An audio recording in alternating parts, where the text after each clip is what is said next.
Hey YouTube, it's David from Team Agent Sensation, and today I'm going to talk about how to defeat Inzektors.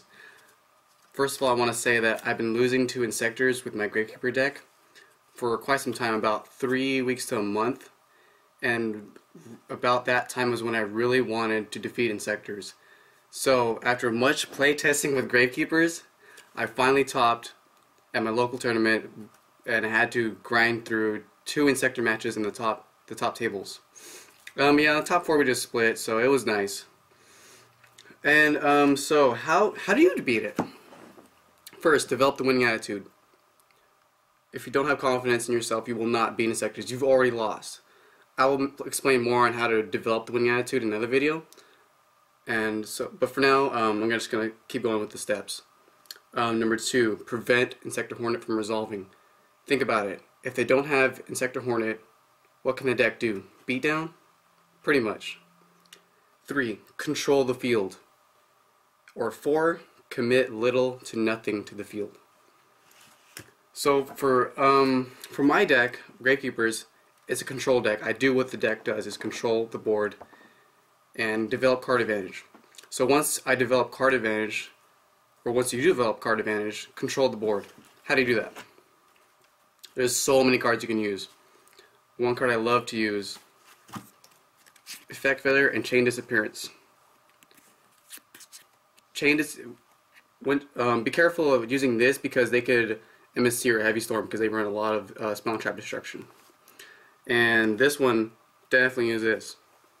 But wait for them to bluff. They might bluff you out. So if they summon Dragonfire or Centipede, and they'd say Activate Effect, and you have to respond to that. Wait on the Veiler. If they equip with Hornet, respond to them equipping Hornet with Effect Veiler. Once you do that, the Hornet just falls off. It gets sent to the graveyard. Next, if you can afford to side this, Shadow Imprisoning Mirror. If they can't resolve the Hornet, what can they do? Here we go. They pretty much have to run the back rows to protect their monsters, so please abuse these cards. And Mystical Space Typhoon and Heavy Storm. And of course,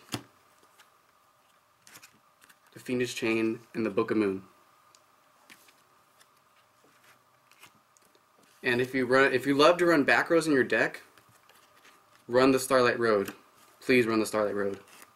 And once you resolve this, and you have that Stardust Dragon out, you are in an amazing position to win the duel. Once you resolve this, of course you bring out Stardust Dragon, and what happens when you bring out Stardust Dragon? You must protect it, or else because if you do not, they will summon, let's say, they'll just say they summon a random Inzektor monster, and they equip it with Gigamantis, equip it with Zectaliber. Guess what? Your Stardust is dying. But how do you protect it? Have an anti-attack. And what I personally like to use is this. Forbidden Lance. And of course, protect your Stardust Dragon with his buddy Fossildyna Pachycephalo. Once you do this, I can't guarantee you'll be in a position to win, but you'll have an extremely good chance of winning. If you can force them to attack, which is something Inzektors do not want to do, you will control the board. I 2-0'd an Inzektor match, in the top 16. It was amazing. It was crazy because I sided this card in Gravekeepers. No one will see this in the Gravekeeper deck. My brother sides this as well, and if they don't think you're running this in the main, it's much harder to read it if they're siding it. So this is amazing. So that's pretty much what has personally worked for me. If you have any suggestions, comments that has worked for you, please comment, make a video response, because defeating Inzektors is amazing. It just feels so good, and I want you to get better at the game and beat Inzektors yourself. So for the next video, I'll talk about developing the winning attitude, and once you do that, you will have confidence in dueling Inzektors, and it's great. So I'll see you next time, YouTube.